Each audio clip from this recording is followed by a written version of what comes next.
para iniciar el año traemos algo muy mexicano para ti.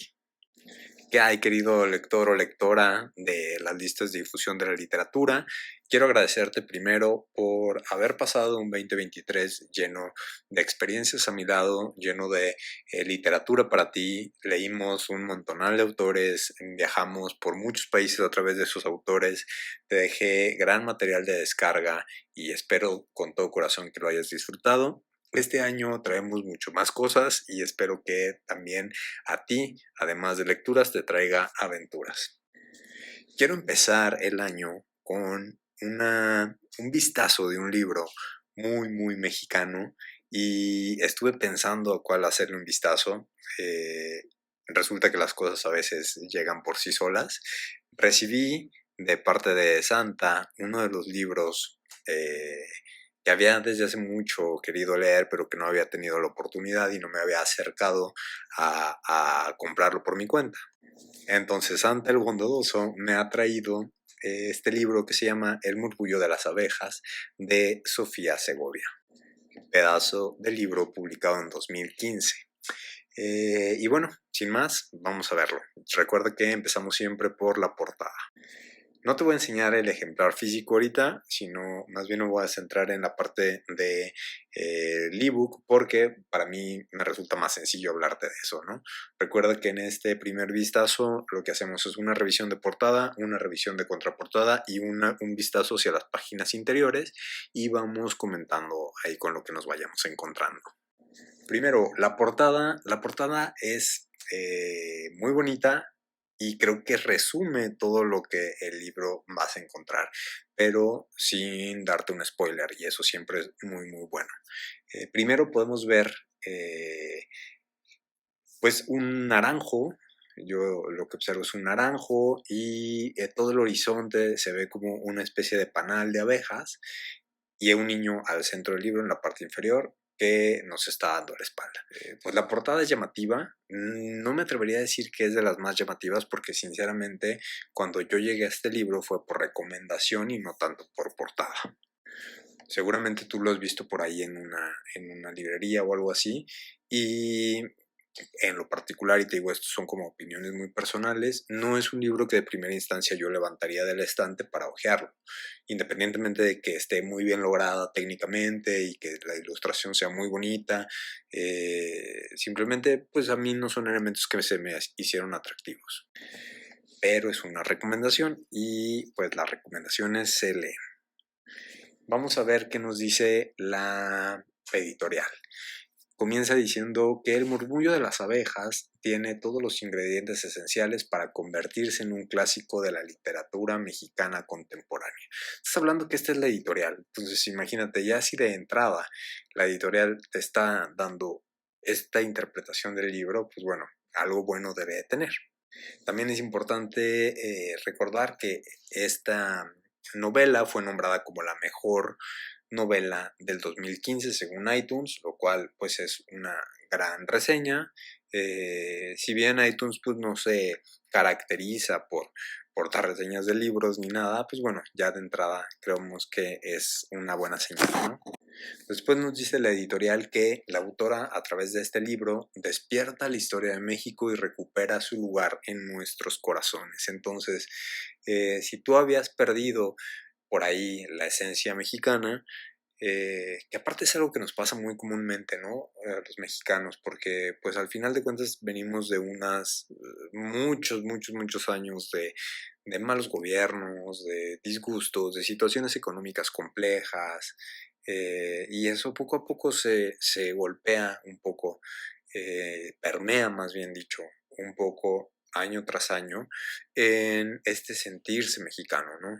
Entonces, bueno, pues detrás nos da esa promesa que nos va a recuperar con esta parte de el cariño hacia nuestra tierra.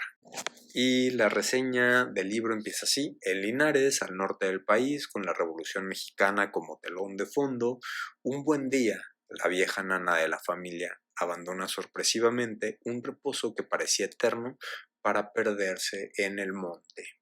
Cuando la encuentran, sostiene dos pequeños bultos, uno en cada brazo. De un lado, un bebé misterioso y del otro, un panal de abejas. Ante la insistencia de la nana por conversar y cuidar al pequeño, la familia Morales decide adoptarlo. Cubierto por el manto vivo de abejas que lo acompañarán y guiarán para siempre, Simonopio llega a cambiar la historia de la familia que lo acoge y la de toda una región. Para lograrlo, deberá enfrentar sus miedos, el enemigo que lo acecha y las grandes amenazas de la guerra, la influencia española y los enfrentamientos entre los que desean la tierra ajena y los que protegerán su propiedad a toda costa. El murmullo de las abejas huele a lavanda, a romper vida con jabón blanco, a naranjas y miel. Una historia impredecible de amor y de entrega por una familia, por la vida, por la tierra y por un hermano al que se ha esperado siempre, pero también la de una traición que puede acabarlo todo. ¿Qué opinan? Igual creo yo que, como les digo, aunque suena interesante esta reseña de lo que es el libro, esta descripción del editorial, aún así a mí no me sigue permeando de todo lo que nos puede ofrecer el libro, que, by the way, yo ya he leído un poco, todavía no lo acabo, pero hasta donde voy, la verdad es que sí estoy picado. Como les decía, si yo estuviera viendo este libro y no lo conociera, de entrada no sería un libro al que decidiera llevármelo a casa. Es algo más que sigue siendo por una recomendación. En el libro electrónico nos da Apple Books, porque ahorita estoy aquí en Books de Apple, nos da una reseña y dice: entre los muchos hallazgos de la segunda novela de la mexicana Sofía Segovia, un saludo Sofía, quizás el mayor sea su protagonista, un niño siempre cubierto de abejas que altera para siempre la vida de una ciudad norteña durante los años de revolución. La novela es en parte, una alegoría inusualmente vivida del eterno conflicto entre terratenientes y campesinos, pero en sus páginas también hay espacio para la intriga y un costumbrismo que evoca los años dorados del realismo mágico latinoamericano. Por encima de todo, el murmullo de las abejas es un viaje apasionante que invita a la lectura sin descanso. A mí en lo particular esta reseña de Apple Books me ha gustado más y de entrada hay dos aspectos que a mí me llamarían la atención de esta novela. La primera es que se va hacia el realismo mágico latinoamericano, que recuerden que esta es una corriente literaria que se abordó mucho con Gabriel García Márquez, con, por ejemplo, Agua para Chocolates, ahorita digo quién es, perdón, de Laura Esquivel, como Agua para Chocolate, no sé, como en esta Elena Garro, en Los Recuerdos del Porvenir, o sea, todo eso que es el realismo, creo que esta novela, a partir de esta reseña, es por la que yo la tomaría, ¿no? Nos está diciendo que nos remonta a esos años dorados y eso es interesante. Pero bueno, terminando de ver la contraportada, vamos a echarle un vistazo a las primeras páginas que nos entrega siempre en los libros electrónicos, pues para ver si nos atrapa. Y te digo, a mí ya me atrapó, vamos a ver si a ti te atrapa. El primer capítulo me parece a mí un atino completo. El título se llama Niño Azul, Niño Blanco. Ahorita vamos a ver por qué. Tal vez lleguemos, tal vez no estoy seguro, pero de entrada y sin hacerte algún spoiler, se me hace un atino muy, muy bueno. Y comienza así. En esa madrugada de octubre, el llanto del bebé se mezclaba con el ruido del viento fresco circulando entre los árboles, el canto de los pájaros y la despedida de los insectos de la noche. Salía flotando de la espesura del monte, pero se apagaba a unos cuantos metros de su origen, como impedido por una brujería a salir en busca de cualquier oído humano. Se comentaría por años cómo don Teodosio, rumbo a su trabajo en una hacienda vecina, seguramente debió pasar al lado del pobre bebé abandonado, sin haber oído ni pío, y como Lupita, la lavandera de los Morales, cruzó el puente que la llevaría a la petaca, en busca de una poción de amor sin haber notado algo extraño. Y si yo lo hubiera oído, lo habría levantado siquiera, porque, por más horrible, no sé quién pudo haber abandonado un bebé recién nacido así nomás, a morir solito, diría por la tarde a quien le quisiera escuchar. Ese era el misterio. ¿Quién de los alrededores había mostrado un embarazo indiscreto recientemente? ¿A quién pertenecía ese bebé desafortunado? En el pueblo, las noticias de indiscreciones de ese tipo se esparcían más rápido que el sarampión, así que, de saberlo uno, lo sabrían todos. Sin embargo, en este caso, nadie sabía nada. Había teorías de todo tipo, pero la que más seducía a la imaginación colectiva era la de que el bebé pertenecía a alguna de las brujas de la petaca, que como todos sabían, eran libres con sus favores de la carne y que, al resultarle un crío tan deforme y extraño, castigo del Altísimo o del Diablo, quién sabe, lo había ido a tirar bajo el puente para abandonarlo a buena de Dios. Nadie supo cuántas horas estuvo así, aquel bebé, abandonado bajo el puente, desnudo y hambriento. Nadie se explicaba cómo sobrevivió a la intemperie, sin desangrarse por el cordón umbilical sin anudar o sin ser devorado por ratas, aves de rapiña, osos o plumas que abundaban en esos cerros. Y todos se preguntaban cómo la vieja nana Reja lo encontró cubierto por un manto vivo de abejas. Reja había escogido pasar su tiempo eterno en el mismo lugar, afuera de uno de los cobertizos que se usaban como bodega en la hacienda La Amistad, el cual era de construcción sencilla y sin ventanas, idéntico a varios otros de servicios erigidos a espaldas de la casa principal para no ser vistos por el visitante social. Bien, fíjense cómo esta Sofía nos va metiendo desde un principio a toda la escena de la novela, ¿no?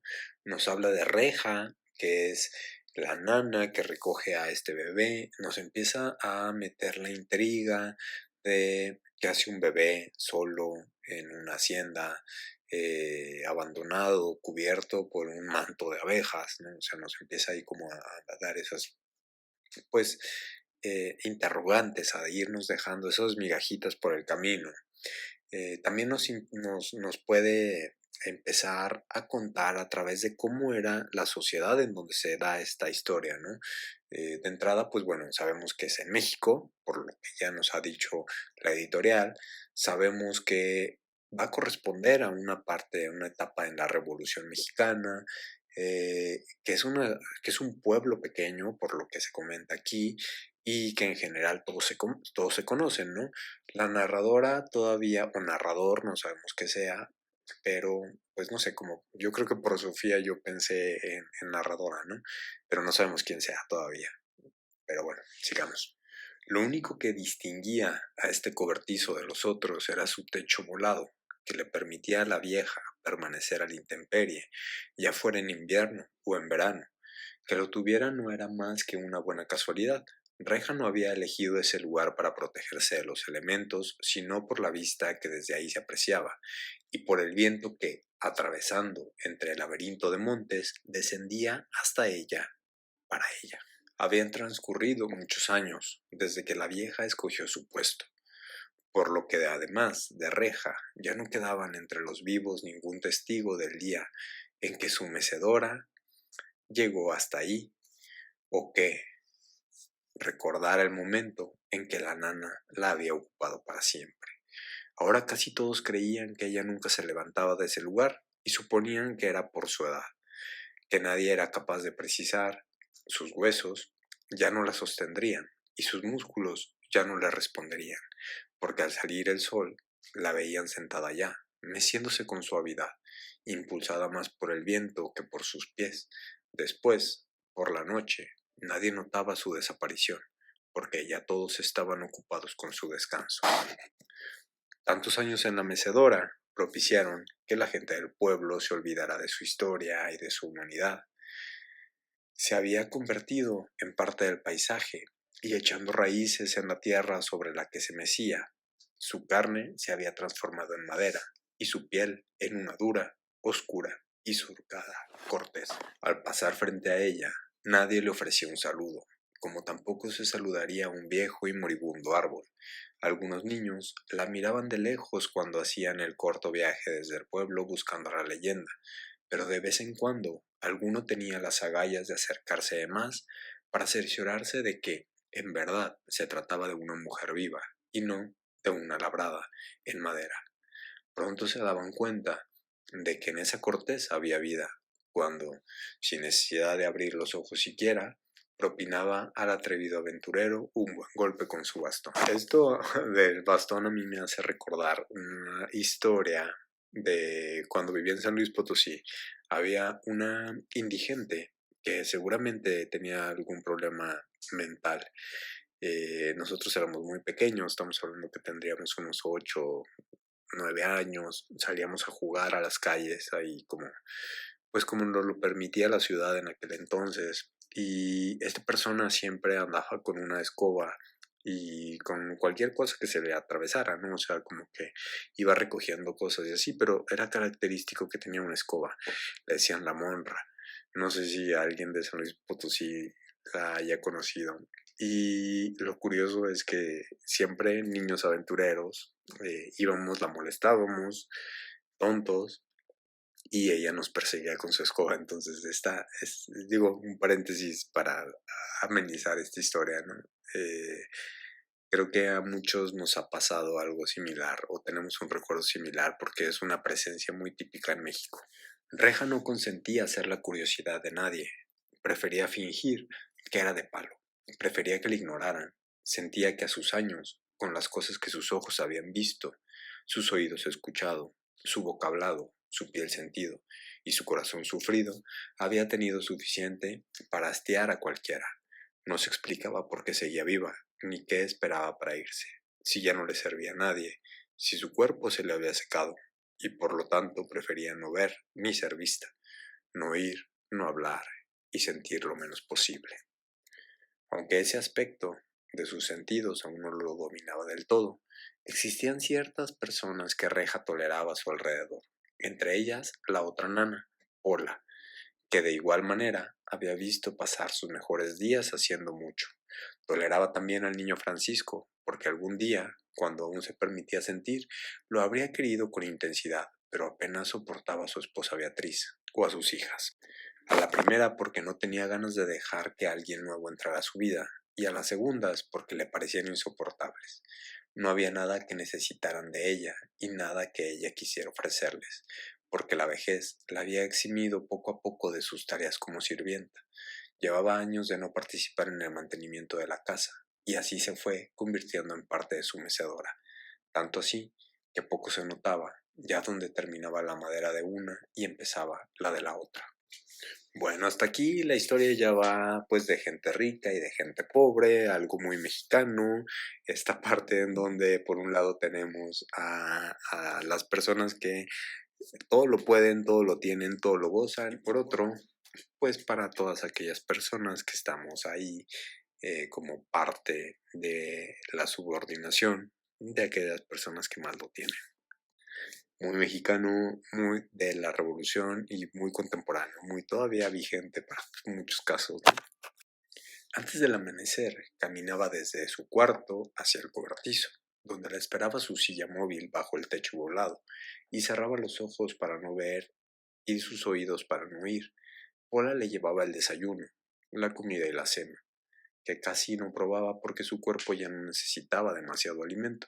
Se levantaba mucho más tarde, cuando, detrás de sus párpados cerrados, las luces de las luciérnagas le recordaban la noche, y cuando en su cadera empezaba a sentir los empujones y los pellizcos que le daba su mecedora de madera, la cual se cansaba mucho antes que ella de tan constante cercanía.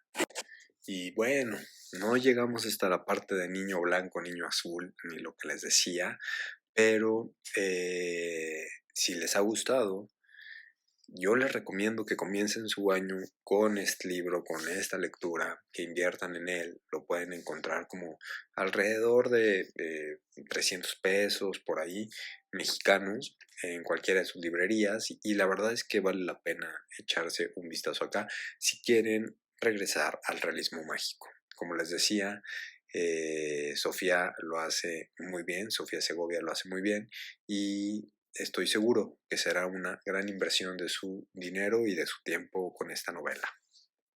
Gracias a todos. Nuevamente quiero desearles que pasen un excelente inicio de año 2024, que esté lleno de aventuras, que esté lleno de libertad, que esté lleno de poesía, que esté lleno de palabras. que esté lleno de literatura. Ojalá que todos sus sueños en este año estén un pasito más cerca de hacerse realidad o que se hagan realidad.